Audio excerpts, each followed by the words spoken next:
Numéro 7, Jocelyn Angloma. Allez, encore un petit bisou et on y va pour une superbe demi-finale allée du championnat d'Europe des Nations Espoirs, la première de l'histoire du football français. Pas du tout impressionnés par la réputation des Anglais, vainqueurs de l'épreuve à 2 reprises, les Français vont se créer les premières occasions par Jocelyn Angloma. On joue à peine depuis 3 minutes et l'on va retrouver le Lillois sur le corner tiré par Guérin. Reprise de la tête d'Angloma au premier poteau et arrêt de Suckling.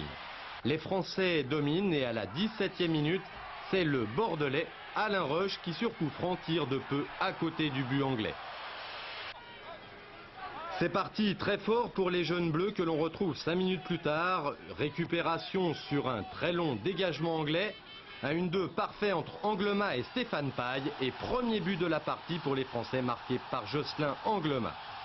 Des Français qui vont se relâcher pendant quelques instants et concéder dès le coup d'envoi un coup franc à 20 mètres de leur but. Coup franc tiré par Andy Gray, dévié par le mur et repris par Parker, pas du tout hors jeu, qui égalise pour l'Angleterre. Un partout, c'est le score à la mi-temps. Ce n'est pas très bien payé pour les Français qui vont reprendre l'avantage dès la reprise par Eric Cantona sur un exploit individuel. L'attaquant serrois a pris le ballon à 40 mètres du but anglais. Il passe en revue toute la défense et trompe Suckling malgré l'angle très fermé. Un but extraordinaire de Cantona qui prouve qu'il est avant tout un très grand footballeur. Réaction anglaise instantanée sur une très longue touche du meneur de jeu Andy Gray dégagé par Desperou, reprise de Seglet qui s'écrase sur la transversale de Barabé. Les Anglais prennent quelque peu l'ascendant sur les tricolores et après s'être vu refuser un but valable par l'arbitre, ils obtiennent un pénalty pour cette faute de Desperou. Pénalty transformé par Stewart.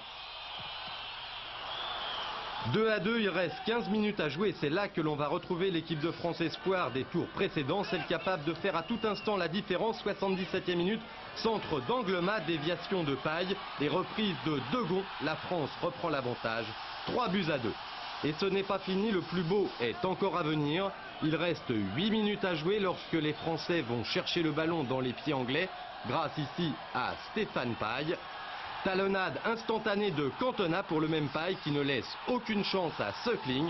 4-2, c'est le score final d'un match vraiment fantastique qui permet donc aux Français de se rendre à Londres dans 15 jours avec 2 buts d'avance.